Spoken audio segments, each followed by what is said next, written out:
Винаги съм обичал Господ и съм искал да имам по-добра и по-добра връзка с Него. Искаш връзката с Господ, какво трябва да направиш? Това бяха мислите ми, пътя по който съм тръгнал. Когато ти се приближиш до безграничния, после нямаш нужда от книга, ти просто директно се насочваш с него. Това е медитацията. Отначало се насочвах повече навън като молитви и малко по малко почнах навътре. Дали е християнство, дали е мюсюлманство, дали е дзен или каквото е. Духа си е дух. Той води. Ние сме, всеки човек е едно многоизмерно същество, многоизмерно съзнание. В момента сме на най-елементарното си ниво, най-повърхностното ниво. Медитацията дава точно това, да направим връзка между повърхностите и дълбокото съзнание, дълбокото подсъзнание. Духовността не е в интернет, не е в учителите и в писанията. Духовността всеки я носи в себе си.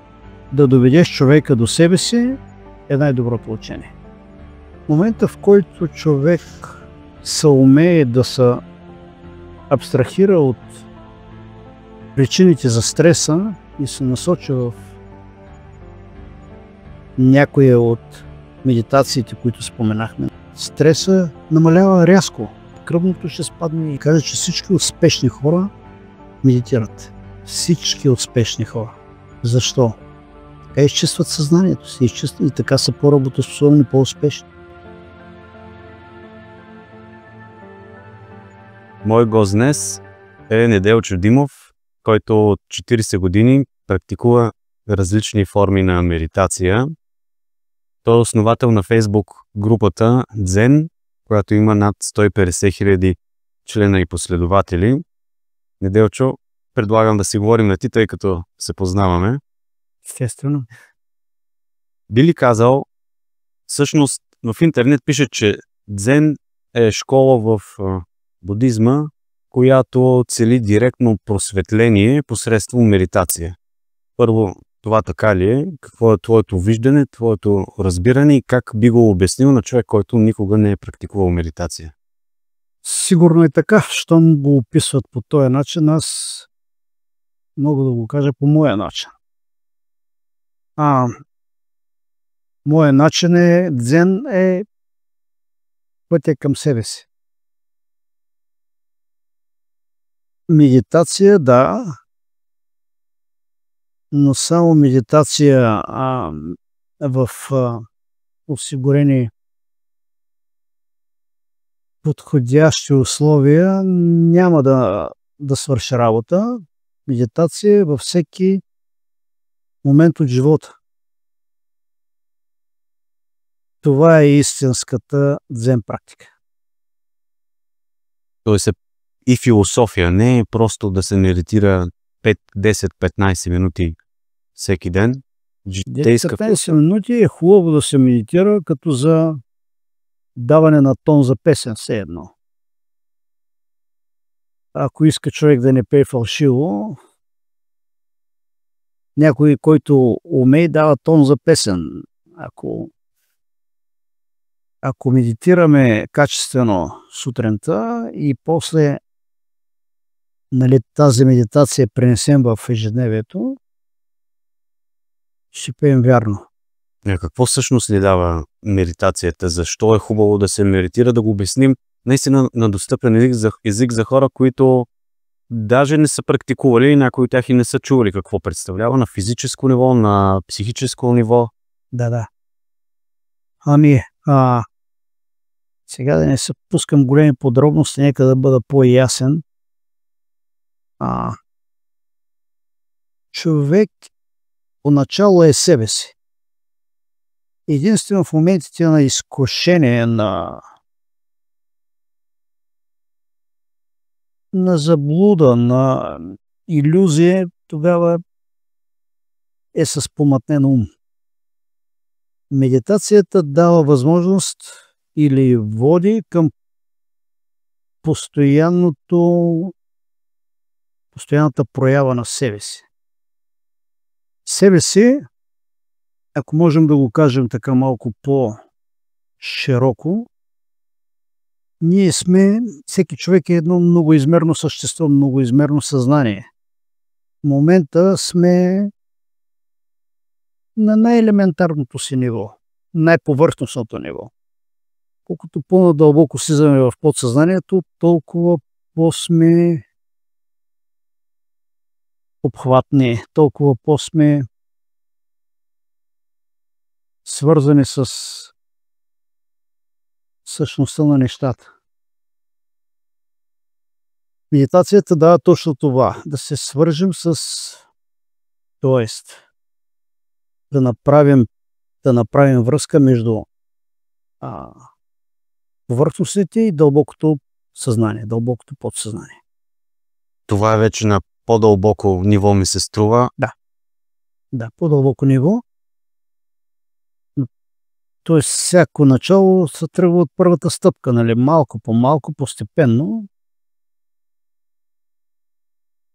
Човек все повече познава себе си и все повече познава чуждото в себе си, за да може да се абстрахира от него. Да разграничи кое е неговото изконно и кое е привнесено. Да, точно така. Кое е същността.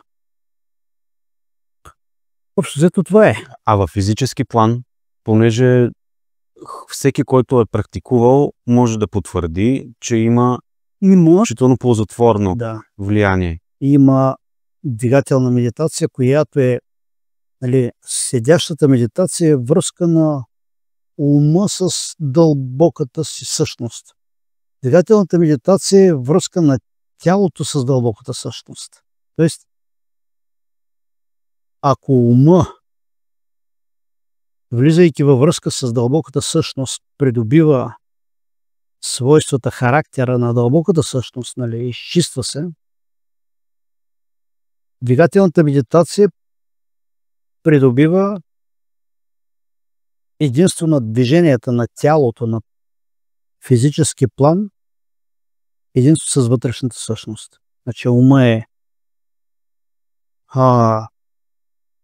мислите, емоциите, да го кажем, подтиците, докато двигателната медитация фокуса е върху тялото.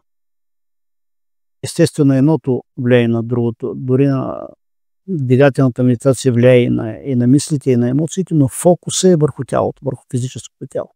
Тоест, извинявай, различни техники за успокояване на ума. Точно така. Различни техники. На всеки му се отдава различни неща. На един по-добре му се отдава дишане, за друг повече е човек на движението, повече двигателните. На третия повече разсъжденията там. Той се фокусира върху може тук и сега, за да се абстрахира от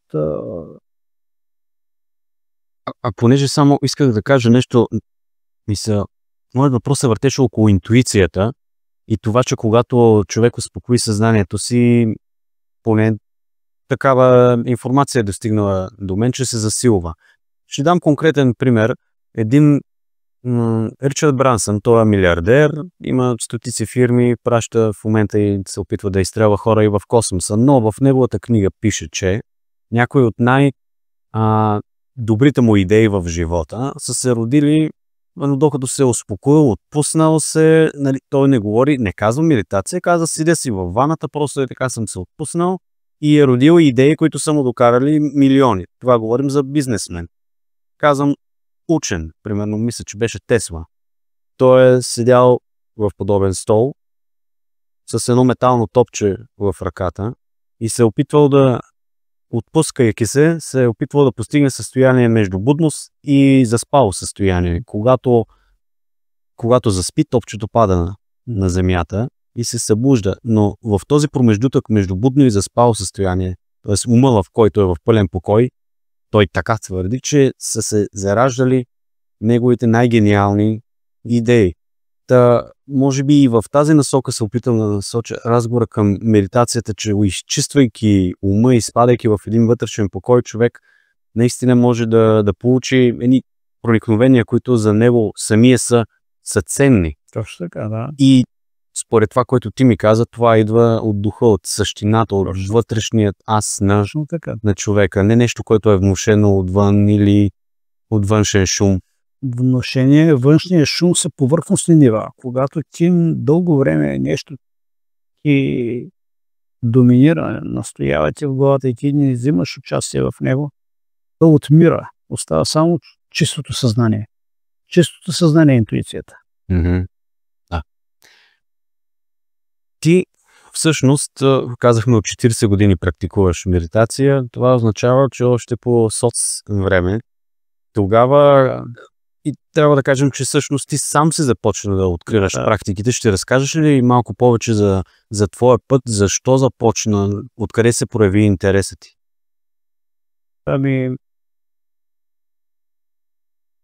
Как едно дете решава, че ще медитираш? Ще събира всички мисли откъде е дошло, защото това е един дълъг процес.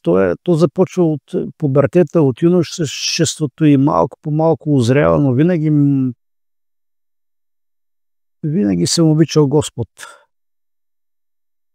Това беше първото, откъдето съм тръгнал. Винаги съм обичал Господ и съм искал да имам по-добра връзка с Него. Тук може да се намерят хора, които да, примерно атеисти или няма значение, това е моят път, нали? Когато четеш една книга, да кажем, да речем Библията, ти стигаш и се отправяш към Господ, нали, чрез Библията. Когато я прочетеш, тогава какво трябва да четеш пак? Пак ли Библията? Отново. Добре, прочиташ още един път. Трети път. Искаш връзката с Господ. Какво трябва да направиш? Това бяха мислите ми, пътя по който съм тръгнал. И 100 пъти да прочетеш Библията, там е едно и също. Значи трябва да намериш някакъв начин да си в единство с него без книга. Като книгата е, прочиташ 1, 2, 3, 20, 100 книги и те се изчерпват. Трябва да почнеш да ги повтаряш. Като ги повтаряш, то става едно безмислено, защото повтаряш един и същи смисъл, който е вложен там. Това беше пътя, по който тръгнах да стигна до медитацията. И след това състоянието, което е идвало от прочитането на Библията, е всъщност медитативното състояние. Когато ти се приближиш до безграничния, после нямаш нужда от книга, ти просто директно се насочваш с него. Това е медитацията. Отначало се насочвах повече навън като молитви и малко по малко почнах навътре. Как без да знаеш, как ги бега един 15 годишен младеж, добре, ти си бил дълбоко вярваш, знаеш си, че има Всевишен Бог, безграничен, ние както ти го наричаш. Чел съм първо четях тези религиозните книги. Когато ги изчетох, имах нужда пак във връзка да съм. Тогава ти остава молитвата. Но когато молитвата се задълбочи, тогава намираш вътрешното. Няма нужда от книги, няма нужда от външни обяснения. Тоест от интелектуалния прочит ти си преминал на практическите занимания. Може така се каже, вътрешните. Да. Добре, и какво почна да правиш? Как от молитва каза молитва? Почнах да си следя, почнах примерно молитвата. Те, които са молили, знаят, че влезеш в дълбока молитва, идва някакъв импулс отгоре, който те движи, нали? Всеки, който се е занимавал с упорита молитва, знае това състояние, което спонтанно тръгваш да правиш нещо, когато духът води. Това е началото на медитацията. Всъщност, Началото на медитацията може да се каже, че е молитвата. След това вече нямаш нужда да се молиш, защото ти не искаш нищо. За какво ти е молитва? Какво да се молиш? За здраве, добре, ти го имаш. За материално не се струва. Молитвата изчезва, тя губи смисъл. За какво да се молиш? Ти искаш връзката директната с Господ. За какво ти е молитва? Не ми трябва молитва. Ти не искаш оттам нататък нищо. А как стигна до дзен? И кога? Как от един 15 годишен младеж с молитва стигна до дзен? Кувайки дълго време, когато дойде вече демокрацията, когато започнах аз и преди това съм чел такива източни книги, но когато навлезе вече литературата, разбрах, че това е едно и също нещо. Моето, което съм го практикувал още като юноша, примерно, давам един пример. Една дихателна техника, която е с шумно вдишване и издишване, която аз бях практикувал много години преди това. Видях, че в йога се нарича уджай. И видях, че там също има хора, които се е практикували много години, преди много векове, и хиляди години. Аз видях, че нещата са едни и същи. Това знание е било заложено някакси в тебе и ти търсил начин да го отключиш. И във всеки един човек. Всеки един човек. Друг е въпросът, че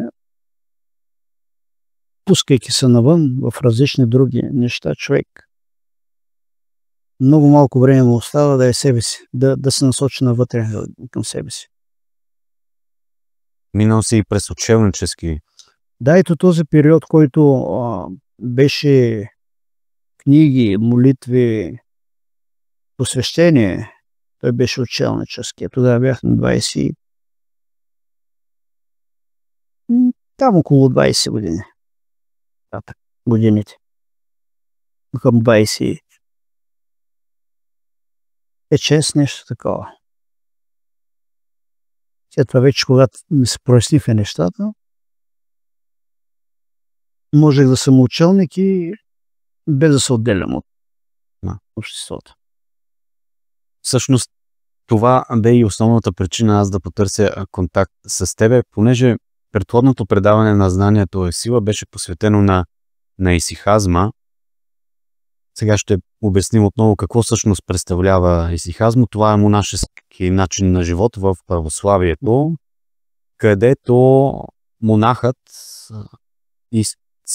повтаряйки умствената молитва, първо се концентрира посредством дишането. Казва Исусовата молитва, която, ако направим аналогия с източните учения, дори и мантруване се нарича. Да. Същото е. Повтаряне на нещо за успокояване на ума с цел и да достигне в себе. Само да довърша достигане на себе си, в последствие да слее ума с сърцето, като да достигне просветление. Тоест много близко е до това, до което ти ми говориш. Има ли сходство? Можем ли да търсим? Ти вече и го загадна, че едни и същи неща всъщност са описани с различни наименования. Различните религии и философии. Да, не намирам разлика между религиите. Всички в крайна сметка по различни пътища стигат до едно и също. Ето, книгите, молитвата, практиките постепенно. Също съм тръгнал от Христос на времето, нали? И когато искаш да минеш отвъд при това, което е казал Христос, е примерен вариант. Нали? Той не може да изкаже целия живот. Той дава няколко там притчи, по които да се води. Но там нататък да води духа. Стигнеш ли до духа, дали е християнство, дали е мюсюлманство, дали е дзен или каквото е. Духа си е дух. Той води. В моите изследвания стигнах това ясно. Древните гърци казват, че Орфей, Ератостен го казва конкретно, че Орфей е изкачвал всеки ден един връх, за да посрещне изгрева. Знам, че ти То всъщност може всеки бургазрия да те види в морската градина, ти си всеки ден там, на изгрева. Защо е тази практика? Какво дава това на човек? Практиката е една и съща през целия ден. Медитацията, връзката с духа, но единия час или малко повече преди изгрев е най-наситена с енергия.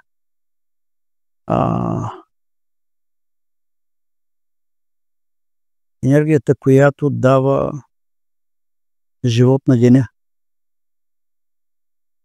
Заради нея в това време изпуснеш ли после колкото и да за деня, изпуснеш ли после колкото и да се опитваш, да, ще компенсираш до някаква степен, но няма да е в оригинал това, което е енергията, която зората дава. Можем да кажем, че в различните школи тази енергия, за която ти говориш, се нарича прана. Примерно индусите я нарича прана, ци, чи, дори общото енергията може да се дели на много видове там, но общото наименование е да. Времето преди изгрева, след като изгрее, вече става друг вид енергия. Не, че няма, но тя е друг вид. Не е тази духовна енергия. Изгрее слънцето може би става енергия на действието, на реализацията, но духовната енергия е 2 часа до изгрева. Примерно, точно час и половина да го кажем, хайде. Хубаво да кажем, че тази практика, която, ако приемем, че тръгва или не тръгва, имаме сведения за Отрофей, че той е посрещал изгрева, преминава след това при питагореите, есеите и безброй философски учения до ден днешен. И ако се разходим сутрин по брега, виждаме, че тези хора ги има. Там има го тази опитност, това разбиране. Ако щеше шиваисти да са и какви там индуси или някакви всички, духа е един и същ за всички. Дори да го нямаш като правило, води ли те духа, той ще заведе точно на този отрязък от време. Да практикуваш, да вземеш духовното. Свържеш ли се, имаш ли тази енергия на духа, имаш ли всичко останало, може да направиш връзка с всичко останало. Нямаш ли енергията на духа? То не може да я нямаш съвсем, но не е така концентрирана, нали, ако не практикуваш. Енергията на духа е много важна и тя е точно времето преди изгрева. Час и половина до 2 часа.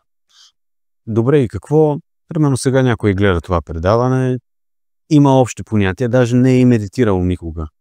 И какво би му казал на този човек, ако той приеме, че медитацията е нещо полезно, че тези практики, ето преди изгрева, това е нещо полезно, той какво може да вземе за себе си, какво може да направи един такъв човек?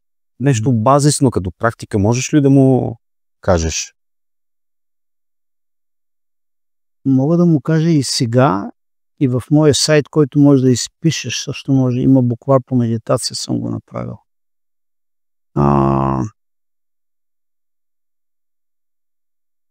Какво да му кажа? Да му кажа, че всичко друго е маловажно или незначително спрямо вътрешната му същност. И ако си организира времето така, че да се занимава с други неща, добре е да отдели като за първо време за себе си. Оттам нататък нещата ще потръгнат. Но първо време за себе си. Може да бъде 5 минути, може да бъде половин час. Въпрос на осъзнаване, въпрос на потребност. Духовно. А какво всъщност е духовното за те, понеже в днешно време духовността отдавна вече не е мода, тя е откровен бизнес. И никога не сме виждали толкова пастори, шамани, гурута, инфлуенсъри, които да се опитат да ни кажат как да живеем че трябва да сме духовни, но с общи клишета. Какво е за тебе духовността? Духовността не е в интернет, не е в учителите и в писанията. Духовността всеки я носи в себе си. Всички те биха могли да бъдат полезни, ако доведат последователите до себе си. Всичко останало, ако се опитват по някакви други да останат на някакви други техники, за мен е губене на време. Да доведеш човека до себе си е най-доброто учение. Кой беше най-трудният момент в твоя духовен път? Най-голямото изпитание, през което си? Най-трудните моменти мога да кажа, че са били в търсенето ми. Когато още не знаеш, после аз не позволявам по принцип едно страдание, когато се съмняваш, когато не вярваш, когато мислиш правото за криво. Това са най-трудните моменти. Когато си в себе си, няма трудни моменти. Трудните моменти са били по време на търсенето. Пост и молитва, когато е било, тогава са били най-трудните моменти. Когато си в неведение. Трудните моменти, неведението е труден момент. Когато си наясно със себе си, колкото и да е трудно, щом на душата ти не е трудно. Добре, ти каза, че сякаш си ги носил вътре в себе си и всеки човек всъщност ги носи тези практики, но ти си избрал да тръгнеш по този път. Ти мислиш ли, че това ти е било предначертано? Мислиш. Със сигурност. Със сигурност човек носи кармата, енергията, моженето отпреди. И всички се раждаме с някакви дадености, като, ако щеш и след това като възпитание, като обучение, но вътрешното, което го носи отпреди.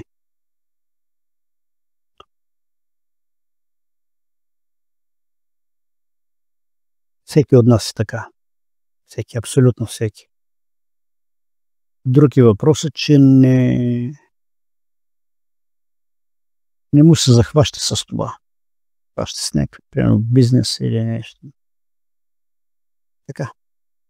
А те могат и да вървят ръка за ръка. И би следвало най-вероятно, би следвало после. Естествено, че трябва. Аз затова казвам, че не е необходимо човек да става учел. Достатъчно е да започне малко по малко се занимава с вътрешните си неща, себе си. Добре, аз искам наистина за накрая да кажем нещо на хората. Примерно човек решава, че ще започне да медитира. Как може 15 минути всеки ден?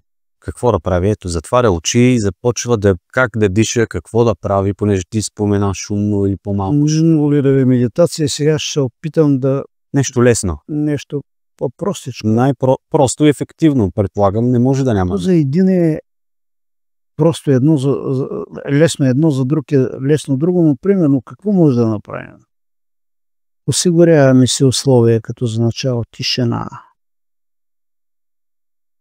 спокойствие, сядаме спокойно някъде и вкъщи на килима или някъде сред природата. Позата има ли значение? Не е толкова важна в началото. Има значение, всичко има значение, но като за начало не искам да ги обременявам, нали казваме елементарните неща. То се казва на езика на дзен нищо правене. Стоиш, гледаш ума си и не правиш нищо. Не е лесното нещо. Умът ти работи трескаво по един или друг начин. Ти гледаш го и не правиш нищо. Това е така лесно обяснената техника. Нищо правене. Стоиш и не правиш нищо. Ма не правиш нищо нито с тялото си, нито с ума си. Стоиш, гледаш какво проистича и не правиш нищо. Това с каква цел? Това с цел, когато ти не правиш нищо, ума отихва. И стигаш до изначалното състояние, за което говорих. Безмълвното, умиротворено, безметежно състояние. Нищо правене. Ето, всеки може да го прави. Се сещам за една мисъл на богомилите. Трудно е за човек да остане задълго при себе си. А когато упорстваш в това нищо правене, знаеш колко е трудно да не правиш нищо. Всеки иска да вземе една книга, да гърне, да чопре нещо, да зави болче, да се сети за някой. Много е трудно да не правиш нищо. Нищо, просто стоиш. Как се казваше? И божура от само себе се поалинява. Нищо не правиш. Стоиш, наблюдаваш и не се занимаваш с нито една от мислите си. Според мен е доста по-трудно да се... Е лесно да се каже, но е трудно да се направи. Това се започва... И звучи малко странно отстрани за хора, които не са го правили между другото. Започваш от 30 секунди нищо правене. И по-малко увеличаваш. Ето сега сядам, не мога да не правя нищо, почвам трябва. Не, нищо не правя. Сядам спокойно, гледам. 30 секунди. Утре 40 секунди. Други ден 50. За една година са много. Стават много. Силата е в постоянството, а не в сега заставам един час и ни мърдам. Стоиш, наблюдаваш всичко, но не вземаш участие в нещо. Това е медитация, това е задзен, това е медитативно състояние. Нищо прави. Добре, ако едно следващо ниво, дишането, кога и как може да бъде включено, понеже то, ето и в исихаските практики, и всъщност за всяка една практика, когато човек не може и това да прави, тогава преминава другата. Насочва вниманието си в дишането и не се занимава с нищо друго, освен с дишането. Дишвам, издишвам. Без да променя естествения ритъм, който природата задава. Дишвам, издишвам.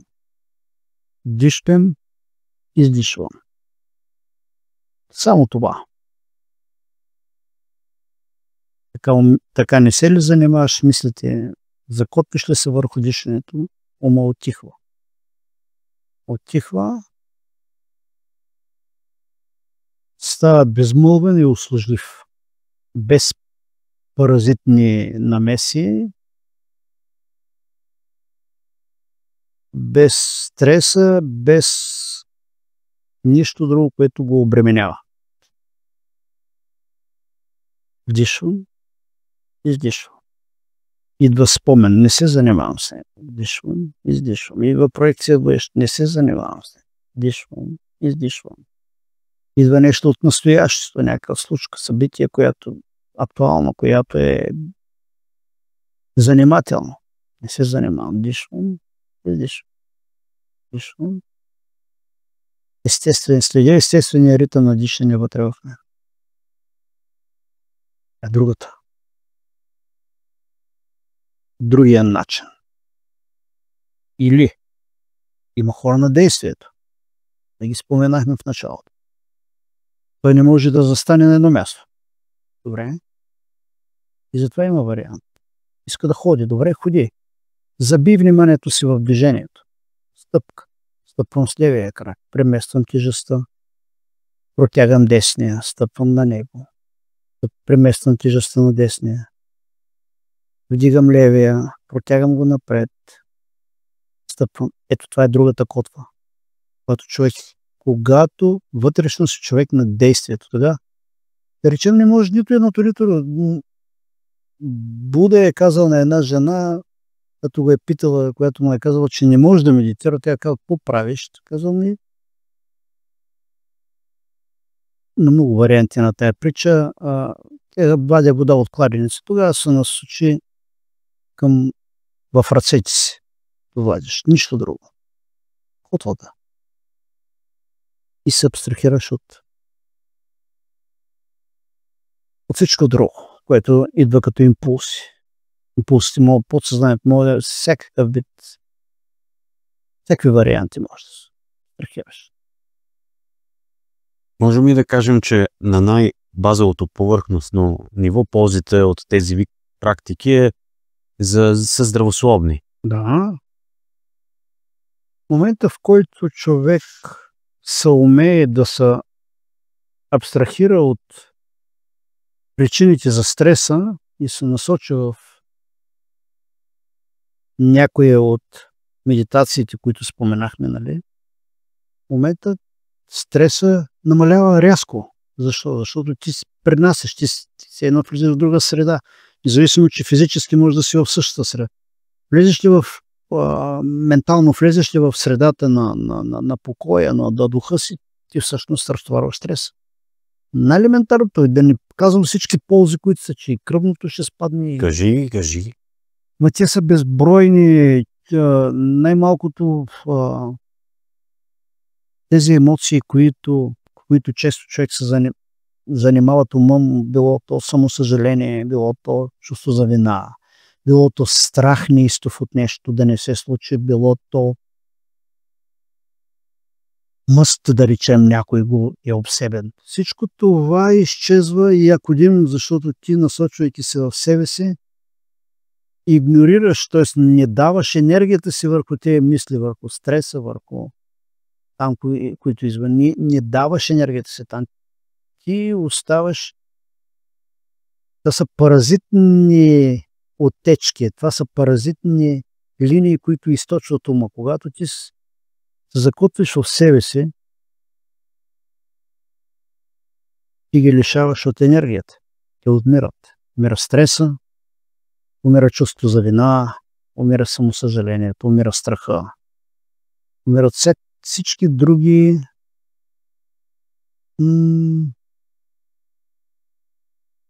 паразити.